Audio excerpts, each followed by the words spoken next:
नमस्कार सभी को। करंट इलेक्ट्रिसिटी के लगभग हमने 2 पार्ट कर लिए हैं, तीसरा पार्ट है जिसमें हम ओम्स लॉ पढ़ेंगे।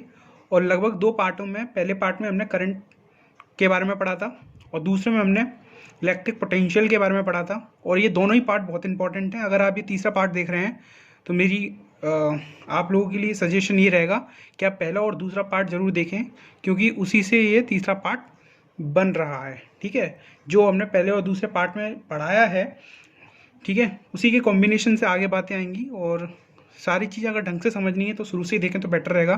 तो पार्ट 3 में अभी तक हमने पहले वाले पार्ट में जो पढ़ा था वो हमने पढ़ा था कि करंट के बारे में पढ़ा था कि करंट आखिर होता क्या है। करंट के बारे में हमने पढ़ा था कि जो करंट होता है जिसे हम आई से डिनोट करते हैं वो क्या होता है, D Q by D T होता है। ठीक है, ये क्या है, हमारा चार्ज था। ठीक है, जो कि इसका फॉर्मूला था Q बराबर एन ई, और ये था टाइम। ठीक है, और हमने ये डिफाइन किया था कि अगर हम कोई क्रॉस सेक्शन ले लें वायर का, उसमें इलेक्ट्रॉन होते हैं बहुत सारे, तो इलेक्ट्रॉन इस डायरेक्शन में जाते हैं। ठीक है, तो जैसे कि हम जानते हैं कि सारी चीज़ हमारे आसपास सारी एटम से मिलके बनी है। ठीक है, और एटम किससे मिलके बना होता है, इलेक्ट्रॉन प्रोटॉन न्यूट्रॉन से। ठीक है, तो कुल मिला के हम ये कह सकते हैं कि वायर में इलेक्ट्रॉन्स होते हैं। तो उस इलेक्ट्रॉन का टाइम के रेस्पेक्ट में क्या होता है, फ्लो होता है अपोजिट डायरेक्शन में। करंट अगर इधर जा रहा है, ठीक है, तो हमारे इलेक्ट्रॉन इधर जाएंगे। ये हमारी पहले बातें हो चुकी है, मैं दोबारा बता दे रहा हूँ फिर भी। ठीक है, उसके बाद हमने पढ़ा था वोल्टेज के बारे में, जिसे हम वी बोलते हैं, वी से डिनोट करते हैं वोल्टेज। ठीक है, वोल्टेज को वी से डिनोट करते हैं। और इसके बारे में बताया था मैंने कि मतलब एक बैटरी है, वो एक वोल्टेज प्रोवाइड करती है, बिना इसके करंट होगा नहीं। क्योंकि अगर कोई एक इलेक्ट्रॉन है वो सर्किट में घूमता ही रहेगा, घूमता रहेगा।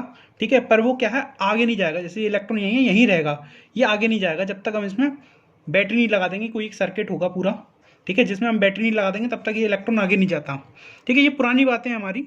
तो ये क्या है, पोटेंशियल क्या है, वर्क डन कराता है। ठीक है, कोई एक इलेक्ट्रॉन है, इसको इधर से इधर आना, तो ये सिर्फ एक बैटरी की वजह से होता है, जो कि हमें क्या प्रोवाइड कराता है, बैटरी को ऐसे नोट करते हैं, जो कि क्या प्रोवाइड कराता है, पोटेंशियल प्रोवाइड कराता है। ठीक है, तो ये सब हमारी बातें हो गई थी। हमें हमें आई भी पता है और हमें वी भी पता है। इसी की वजह से हम अब ओम्स लॉ पढ़ रहे हैं, जो कि बहुत इंपॉर्टेंट है। अगर आपको ये सारी बातें नहीं पता है तो आप मेरा पहला और दूसरा लेक्चर देखिए, वो बहुत ज़रूरी है। ठीक है, आपको समझने आ गया होगा कितना ज़रूरी है। तो ओम्स लॉ क्या कहता है भाई, the electric current following thought a metallic wire is directly proportional to the potential difference B। ठीक है, और टेम्परेचर रिमेन्स द सेम। ये बात क्या कहता है, मान लो आपके पास एक वायर है। ठीक है, ये हमने मान लो एक वायर है। ठीक है, तो इसमें क्या होते हैं, इलेक्ट्रॉन्स होते हैं, ये सब जानते हैं।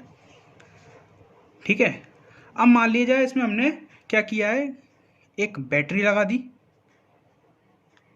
ठीक है, अब जैसे जैसे बैटरी है, ठीक है, हमने पहले क्या करी, 2 वाट की बैटरी लगाई, फिर 4 वाट की बैटरी लगाई, 2 की लगाई, फिर 4 की लगाई।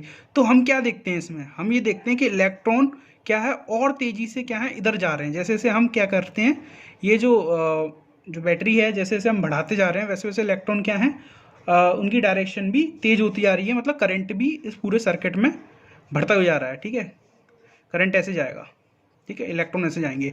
तो ये स्टेट क्या करता है, ये स्टेट ये करता है कि भाई हमारा जो पोटेंशियल होता है, जो हमारे सर्किट की जो बैटरी है, वो जो पोटेंशियल है वो डायरेक्टली प्रोपोर्शनल होता है करंट के। मतलब जैसे जैसे आप क्या है, ये इसकी वैल्यू, बैटरी की वैल्यू बढ़ाते जाओगे, बैटरी क्या है, वो पोटेंशियल डिफरेंस क्या है, वो हमें प्रोवाइड कराती है। तो जैसे जैसे आप ये वी की वैल्यू बढ़ाएंगे, ठीक है, इस सर्किट में आर की वैल्यू भी खुद ब खुद अपने आप बढ़ जाएगी। जैसे कि ये ग्राफ बताया गया है कि करंट और वोल्टेज के बीच में ये लीनियर ग्राफ है। लीनियर का मतलब होता है कि दोनों चीज़ एक साथ बढ़ रही हैं। जैसे कि आपने क्या किया, आपने क्या करंट 0.1 किया, ठीक है, और यहाँ पर वोल्टेज कितना है, 0.4 हो गया, 0.2 करने पे 0.8 हो गया। ठीक है, इसमें आप अगर आप देखें, V डायरेक्टली प्रोपोर्शनल I के है। ठीक है, तो V अपॉन I। ठीक है, तो हमने क्या किया, इसको ऐसा कर सकते हैं, क्योंकि प्रोपोर्शनल साइन जब भी हटाते हैं तो हमें एक कांस्टेंट लगाना पड़ता है। ठीक है, तो हमने क्या किया, V यहाँ पर बता दे रहा हूँ, V डायरेक्टली प्रोपोर्शनल I था। ठीक है, तो V क्या हो जाएगा, बराबर हो जाएगा, बराबर साइन लगता है तो ये प्रोपोर्शनल हटता है, और इसके साथ साथ एक कांस्टेंट भी आता है। ठीक है, उस कांस्टेंट को हमने R बोला है। ठीक है, तो V इक्वल्स टू क्या हो जाएगा, IR हो जाएगा। ठीक है, यही हमारा फॉर्मूला है, ये लिखा है यहाँ पे, बहुत ही इंपॉर्टेंट फॉर्मूला है। ठीक है, तो ये फॉर्मूला क्या दिखाता है, ये हमारा पोटेंशियल है, ये हमारा रेजिस्टेंस है। ये नई चीज़ आई है आपके लिए अब। रेजिस्टेंस क्या होता है, ये क्या होता है, रेजिस्टेंस क्या होता है, ये एक प्रॉपर्टी होती है ऑफ द कंडक्टर की। कैसे मैं आपको बताऊँ, जैसे कि एक प्रकार का रुकावट, ठीक है। तो जैसे कि हम जानते हैं ये एक प्रॉपर्टी होती है, जैसे कि मैंने आपको एक वायर दिया था, ये वायर था, ठीक है। इसमें अब करंट इस डायरेक्शन में जा रहा है, मैंने कह दी करंट इस डायरेक्शन में जा रहा है, ठीक है। तो करंट जब इधर से इधर जाएगा तो इसमें बीच में बहुत सारी चीज़ें होंगी, मतलब इलेक्ट्रॉन्स होंगे, इलेक्ट्रॉन्स होंगे। ये क्या है, इस डायरेक्शन में जा रहे होंगे, तो इस डायरेक्शन में हाल नहीं चले जाएंगे, यहाँ पर बहुत सारी रुकावटें होंगी, ठीक है। क्यों रुकावटें होंगी, क्योंकि हम जानते हैं एक एटम में बीच में होता है न्यूक्लियस और ये होते हैं इलेक्ट्रॉन, ठीक है। तो इनके बीच में क्या है, एक अट्रैक्शन फोर्स होता है जो कि इनको बांधे रखता है, इलेक्ट्रॉनों को फ्री नहीं छोड़ते ये, ठीक है। ये फ्री इलेक्ट्रॉन्स नहीं होते, वायर में फ्री इलेक्ट्रॉन्स होते तो हैं पर वो नहीं जा सकते हैं, बीच में कुछ ना कुछ उनको रुकावटें आती हैं, उसी को रेजिस्टेंस बोला है। और करंट के इन्वर्सली प्रोपोर्शनल होता है, क्योंकि क्या रुकावट ज़्यादा होगी तो करंट कम नहीं हो जाएगा, सीधी बात है भाई, रुकावट ज़्यादा करंट कम हो गया। तो हाईली रेजिस्टेंस क्या है, कंडक्टर आर बैड, जो जिसमें ज़्यादा, जो भी हमारे पास कंडक्टर होते हैं, कंडक्टर तो जानते हैं इसमें फ्री इलेक्ट्रॉन्स होते हैं, और उनमें ज़्यादा रुकावटें आ गई तो वो क्या है, बेकार हो जाते हैं, करंट को सप्लाई नहीं कर पाएंगे, करंट में जा ही नहीं पाएगा, इलेक्ट्रॉन फ्रीली है ही नहीं है, बंधे हुए हैं इलेक्ट्रॉन से, इस न्यूक्लियस से, तो कहाँ से निकल जाएंगे, ठीक है। तो ये ज़्यादा अट्रैक्शन फोर्स नहीं होना चाहिए, अगर बंधे ही रहेंगे तो कैसे इधर जाएंगे और करंट कैसे बनेगी, ठीक है। तो रेजिस्टेंस होता क्यों है, वो इसी वजह से होता है कि electrons however are not completely free to move, ठीक है।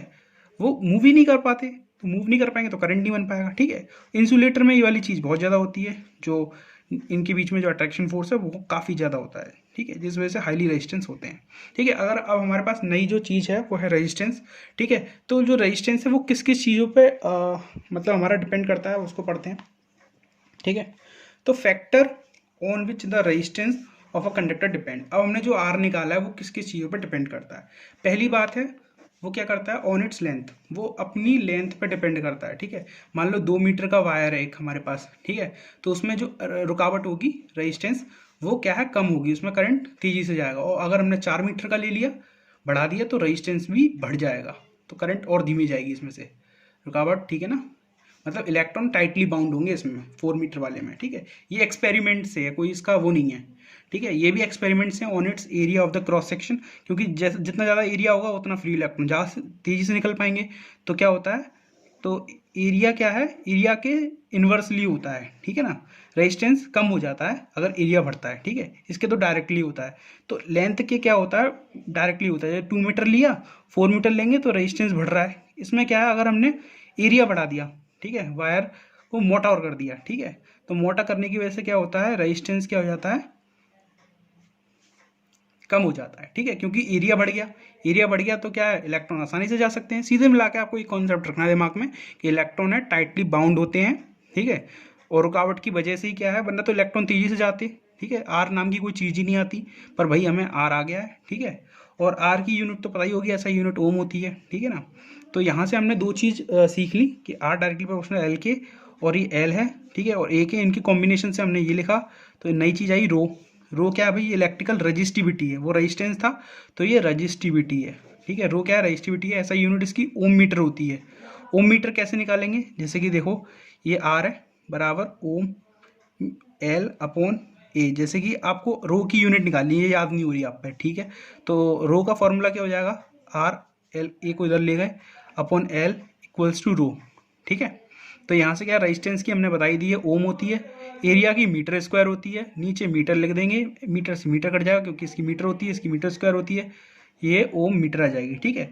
मेटल्स क्या है, इसकी रेजिस्टिविटी वेरी हाई होती है, मतलब वेरी लो होती है, सॉरी, कितनी होती है, 10⁻⁸ से 10⁻⁶ तक होती है, और ये गुड कंडक्टर होते हैं, ठीक है, क्योंकि इनकी रेजिस्टिविटी कम होती है। देखा जाए तो रेजिस्टेंस के डायरेक्टली प्रोपोर्शनल है।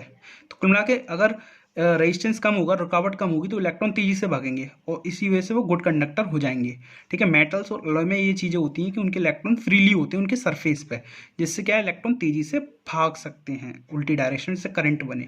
इंसुलेटर में ये प्रक्रिया बहुत धीमी होती है क्योंकि इसमें रेजिस्टेंस ज़्यादा है, रेजिस्टिविटी ज़्यादा है, कुछ भी बोल लो, और ये बैड कंडक्टर होते हैं, ठीक है। और ये रेजिस्टेंस और टेम्परेचर क्या है, ये टेम्परेचर के डायरेक्टली प्रोपोर्शनल होते हैं। रेजिस्टेंस टेम्परेचर के डायरेक्टली प्रोपोर्शनल होता है, रो भी डायरेक्टली प्रोपोर्शनल होता है टेम्परेचर के। तो आपको इतनी बात समझने आ गई होगी, बहुत कॉमन सेंस की बात है। अब इसमें जो क्वेश्चंस आते हैं वो ज़्यादातर हमारे न्यूमेरिकल्स बेस्ड आते हैं, ठीक है। आपके पास दो फॉर्मूले हैं, उसी का हम यूज़ करते हैं। पहला है V = IR, इसे ना भूलिए, और R equals to rho upon L upon A. ठीक है, अब इन्हीं से हम कुछ क्वेश्चंस करते हैं। जैसे कि पहला क्वेश्चन हमारे पास है कि हाउ मच करंट कितना हुआ विल एन इलेक्ट्रिक बल्ब में drawn from a 220 volt source if the resistance of the bulb is. ठीक है, तो पहला पार्ट करते हैं। सबसे पहले आप क्वेश्चन पढ़ने के बाद लिख लीजिए हमें क्या क्या दिया है। वी दिया है इसमें 220 वोल्ट। ठीक है, आर दिया है, ये ओम है इधर 1200 ओम। तो हम क्या जानते हैं, वी क्या है, आई आर होता है। ठीक है, ये 220 है। ठीक है, करंट पूछा है इसमें और ये 1200 है, तो इससे गया और ये 22 अपॉन इतना हमारा करंट बन जाएगा एम्पियर में। ठीक है, ये हमारा आंसर आ गया। ठीक है, इसी तरीके से क्या है, हाउ मच फॉर 220 और 100। अब इसी में क्या कर दिया, वी कितना कर दिया है, 220 ही है, और इसमें हमारा जो आर दिया है आर दिया है वो 100 ओम दे दिया है। तो अब यहाँ से आप आई भी निकाल लेंगे। ठीक है, बिल्कुल इसी प्रोसेस से। दूसरा क्वेश्चन हमसे क्या कहता है कि the potential difference between the terminal of an electrical heater is 60 V. ठीक है, हमें वी दिया है इसमें 60 वोल्ट। ठीक है, ये आंसर है। ठीक है, when it is drawn a current of, और आई दे दिया है 4 एम्पियर। ठीक है, तो V equals to I R से हम क्या कर लेंगे, हमें ये दिया है 60 और ये हमें दिया है 4 और ये रेजिस्टेंस। ठीक है, ये 15 आ जाएगा, 15 एम्पियर आ जाएगा, वो ओम आ जाएगा। ठीक है, इससे हमने क्या निकाल लिया, रेजिस्टेंस निकाल लिया। ठीक है, अब आगे क्या कह रहा है हमसे, what will current the heater is drawn the potential increase to. ठीक है, अब हमने वी को चेंज कर दिया है। नाउ हमने वी को कितना कर दिया है, वी को कर दिया है 120 वोल्ट। ठीक है, 120 वोल्ट कर दिया है और रेजिस्टेंस यही है 15 ओम का। ठीक है, तो करंट आई पूछ रहा है हमसे, तो 120 अपॉन 15 ये हमारा एम्पियर क्या आ जाएगा, करंट आ जाएगा। ठीक है, अगला क्वेश्चन क्या कह रहा है, हमारे पास 4 ओम का एक रेजिस्टेंस का वायर है। ठीक है, और हमने अब क्या किया है, उसको डबल कर दिया है। ठीक है, मतलब डबल ऑन इट्स। ठीक है, मतलब एक वायर था, जैसे कि एक ये वायर था। ठीक है, इसकी कोई एक एल लेंथ थी पहले। अब हमने क्या कर दिया है, और इसका रेजिस्टेंस हमें दिया है 4 ओम।